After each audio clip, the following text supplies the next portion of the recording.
Imagine stepping up to the starting line of a marathon. You've done the miles, you've eaten your carbs, you were mentally prepared to absolutely crush it. Yeah. But right before the starting gun goes off, someone hands you a brand new, incredibly stiff pair of running shoes. Oh, that sounds miserable. Just completely awful. Right, they aren't yours, they aren't broken in, and you are expected to run 26 miles in them. Taking the digital SAT without mastering the official testing software beforehand is exactly like trying to run that marathon in those unbroken shoes. Yeah, you aren't just fighting the distance anymore. You are fighting your own equipment at that point. Exactly. So today we are breaking into the mandatory arena of the digital SAT. We're talking about the Bluebook app. Because if you don't know this software inside and out, you aren't just taking a test, you're fighting your computer. Welcome back to vpod.ai, diving into the next chapter of our SAT Mastery series. It is so great to be here. And, your marathon analogy highlights the exact trap so many students fall into. Oh, for sure. They spend months memorizing vocabulary and drilling algebra, but they completely ignore the digital environment where they actually have to perform. Right, which makes no sense. And to give you all the quick recap, if you listen to episode 3, we already tackled the foundational stuff. We talked about building a rock-solid study plan, setting a schedule, all that. You have all of that mapped out. Yeah, but a plan on paper means nothing until you execute it in the real world. Exactly. Our mission today is to show you exactly how to put that plan into action inside Bluebook. So before we get into the technical weeds, let's just establish the absolute baseline. What exactly is this software, and why is it non-negotiable? So Bluebook is the custom-built mandatory testing application created by the College Board. It is the exclusive platform for the digital SAT, the PSAT, and digital AP exams. So it's not just some optional prep tool. No, not at all. It is the testing environment itself. You cannot take the digital SAT on a web browser or a piece of paper. You have to take it inside Bluebook. I can already hear the frustration from students who are used to the old way. The instinctive question is, why force this specific software? Why can't you just, print out a PDF of a practice test, grab your favorite mechanical pencil, and sit at the kitchen table? Because the medium fundamentally changes the cognitive experience. When you take a test on paper, your brain interacts with the physical layout in a very specific way. Yeah, you can cross things out, flip pages back and forth physically. Right, you can see the whole section at a glance. But a digital interface is completely different. Are we basically talking about cognitive load here? Because I know that when you are in a high-stakes environment, your working memory is a totally finite resource. Exactly. Cognitive load is the entire reason you need to master Bluebook. Think of your brain's processing power like a computer's RAM. Okay, I like that. You want 100% of that RAM dedicated to solving a complex geometry problem or analyzing the tone of a reading passage. You don't want to be wasting it on the software. Right. If you are spending even 10% of your mental energy trying to remember how to highlight a sentence on the screen or hunting around for the calculator icon, you are actively draining resources away from your score. Wow. So every second you spend fighting the interface is a point you are leaving on the table. Exactly. It's about eliminating unforced errors. So the digital interface is now basically a hidden section of the test itself. Meaning, if we need to get comfortable with this software, we have to install it first. Yes, step one. And I actually tried doing this last night on a school-issued laptop just to see how seamless the process was. And I hit a massive brick wall. It asked me for an administrator password just to run the installer. I am so glad you brought that up because that is a huge hurdle for a lot of students. Bluebook isn't a simple app like Spotify. It's a highly secure testing platform. Right. You can install it on a Windows device, a Mac, an iPad, or a school-managed Chromebook. But here is the critical caveat. If you are using a school-managed device, especially if you're taking the SAT on a school day for a district testing event, you are likely locked out of installing anything yourself. Oh, yeah. High school IT departments lock those laptops down like Fort Knox. They really do. So what is a student supposed to do? Because you can't just cross your fingers and hope the app magically appears on your desktop the morning of the SAT. No, absolutely. Do not leave it to chance. You have to be proactive. If you're testing on a school device, you need to go to your teacher or your school's test coordinator weeks in advance. Weeks in advance, okay. Yeah, ask them explicitly when the IT department will be pushing the Bluebook software to your specific device, and then physically verify it. Open the laptop, find the icon, and make sure it actually launches. Good advice. Now, what about students using their own personal computers? Hmm. Because I was reading through our sources, and they highlighted this very specific scenario for Windows users. Oh, the Defender warning. Yes, you download the app, you double-click it, and suddenly your screen goes blue with a giant warning that says, Windows protected your PC. I gotta say, seeing your computer flag the official SAT software as a potential threat the night before a test is uniquely panic-inducing. It is completely terrifying if you don't know why it's happening. But to understand the fix, you have to understand the why. Okay, break it down for me. Bluebook isn't normal software. When you run a real test, Bluebook initiates an aggressive lockdown protocol. It actively blocks you from opening other apps. It stops background processes. Wait, it just shuts everything else down? Yeah, it prevents you from using keyboard shortcuts to copy and paste. It essentially hijacks your operating system to prevent cheating. Oh, wow. So from the computer's perspective, Bluebook is behaving exactly like malware. Precisely. Windows Defender sees this unverified application trying to take over the system, and it just throws it in a temporary timeout to be safe. That is so funny. It usually happens right after the College Board pushes a new update, and Microsoft just hasn't built up a reputation profile for the new file version yet. That makes total sense when you look under the hood. Yeah. So how do we tell our computer to calm down and just let the program run? It's a super simple bypass. When that warning pops up, do not click the big default button that says "Don't run." Look right below the text for a smaller link that says "More info." Okay, more info. Right. When you click "More info," a new button will appear that says "Run anyway." Click that, and you are in. Okay, easy enough. But the documentation also noted this edge case where that run anyway button is just totally missing. Like Yep. your computer flat out refuses to give you the option. Yeah, if you have really strict security settings, you have to unblock the file manually. You navigate to your downloads folder, right-click the Bluebook installer file, and select Properties from the menu. Okay, right-click, Properties. Then in the window that opens, stay on the General tab and look at the very bottom. You will see a small checkbox labeled Unblock. Check it, hit OK, and the file is cleared to run forever. That is a brilliant little piece of tech support to keep in your back pocket. Right-click, Properties, General, Unblock. Okay, so we've bypassed the security, the app is open, but staring down a grueling 3-hour digital test right away feels like a recipe for burnout. Oh, totally. If I want to just, learn how the software works without frying my brain with algebra right now, is there a warm-up? Yes, in fact, this is arguably the most crucial step for eliminating test day anxiety. Once you log in, go to the Practice and Prepare section and click on Test Previews. Test previews. I like the sound of that. It's like a sandbox mode. Sandbox mode or flight simulator. Right. A test preview is a short, untimed set of questions. It's not designed to test your knowledge. It is designed strictly to test your navigation. Right. You aren't trying to fly the plane to a destination. You're just learning where the landing gear button is so you don't crash when it counts. Exactly. So there's no clock ticking down, no pressure to get the right answer. You are just pushing buttons to see what they do. What specific tools should students be looking for in this simulator? The biggest one is the built-in calculator, Desmos. You have access to a fully integrated graphing calculator on every single math question. You need to open it, see how it fits on your screen, and practice typing in equations. I want to pause on Desmos for a second because I feel like students might say, well, I have my physical TI-84 calculator sitting on my desk. Why do I care about the digital one? Oh, they definitely say that. But from everything I've seen, mastering Desmos inside Bluebook is practically a cheat code for the digital SAT. It absolutely is. There are complex system of equations problems or quadratic vertex questions that would normally take you 3 minutes of intense algebraic manipulation on scratch paper. Which is an eternity on the SAT. Right, but if you know how to use Desmos, you just type the equations into the side panel, click where the lines intersect on the graph, and you have your answer in 10 seconds. See, that is exactly what we mean by cognitive load. Letting the software do the heavy lifting so you don't have to. So, what else is in the sandbox? You need to practice with the annotation tool.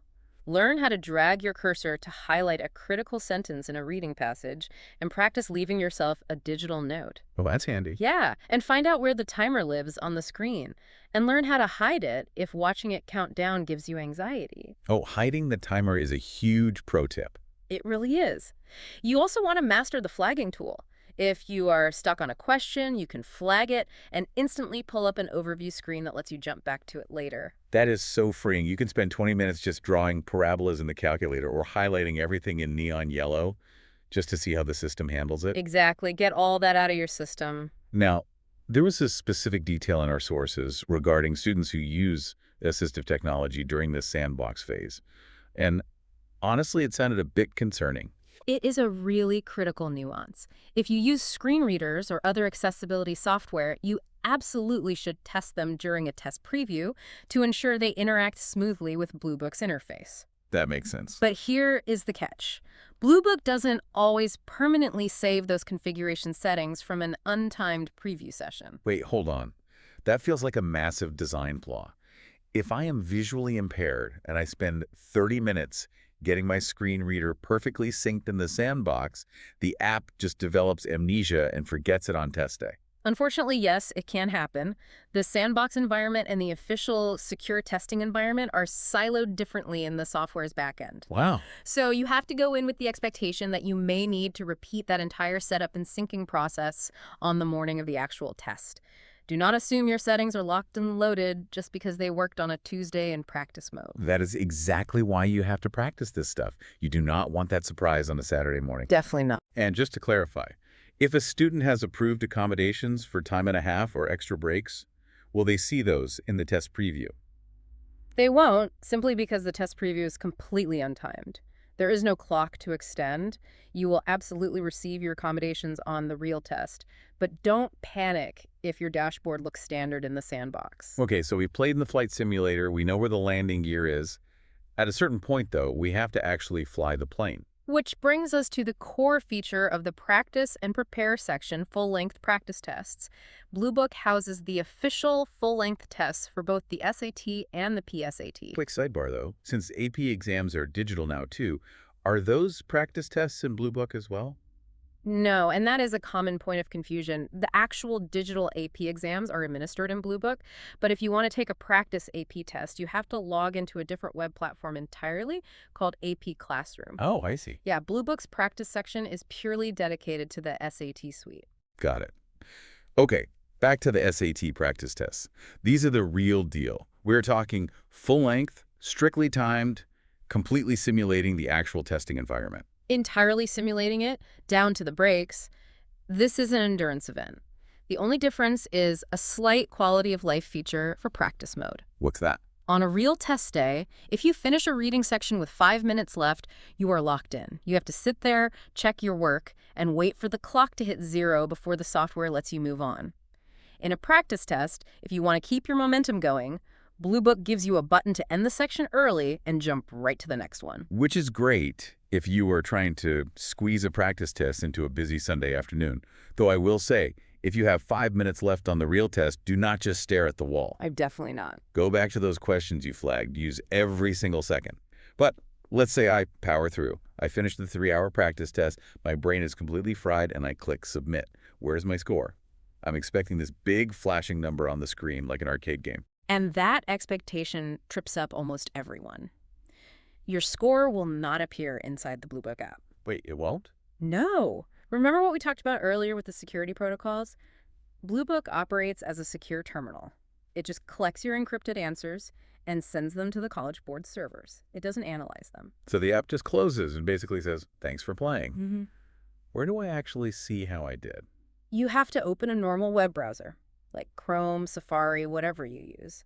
Log into your College Board student account and navigate to a separate portal called My Practice. My Practice. Okay, so we jump from the secure app to a web browser.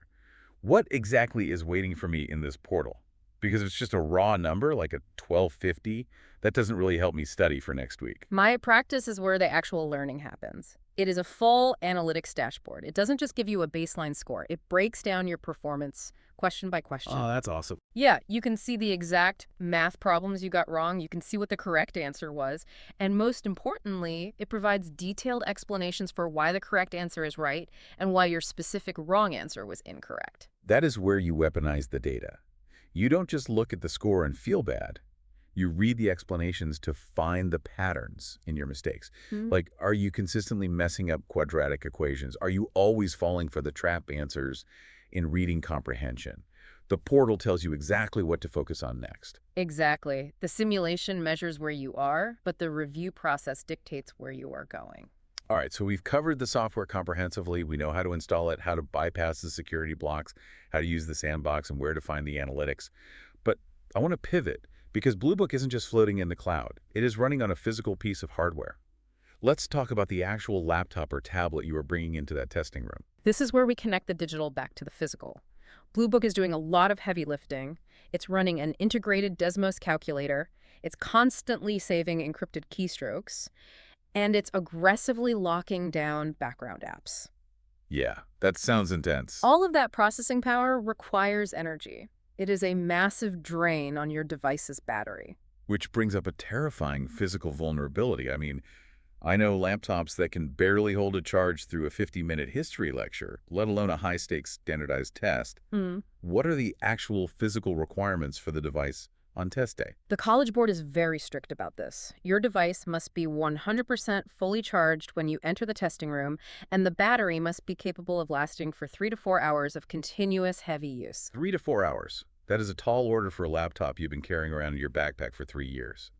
What happens if you get an hour into the math section and your screen goes dim? If your hardware dies, your test is over. Just like that. Just like that. The proctor cannot magically supply you with a backup laptop.